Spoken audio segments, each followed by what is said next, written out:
প্রিয় বকুল, জানি না তুমি কেমন আছো।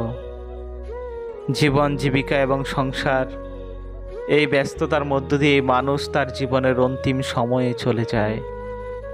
তারপরও এত ব্যস্ততার মাঝে নীরব কিছু সময় আসে, যা মানুষকে অতীত স্মৃতিতে হারিয়ে দেয়। বহুদিন পর গত বর্ষায় এক বৃষ্টিস্নাত দিনে তোমার সাথে আমার দেখা হয়েছিল। দুদিক থেকে দুজন এসে আবার ক্ষণিকের মাঝে দুদিকে হারিয়ে গিয়েছিলাম। তুমি শুধু তাকিয়েছিলে, আমিও কিছু বলার সাহস পাইনি। আবারও ক্ষণিকের মধ্যেই দুজন আর দুটি পথ, দুটি দিকে চলে গেল। শুধু প্রশ্নই থেকে গেল হৃদয়ের কোণে, তুমি কেমন আছো, কেমন আছো?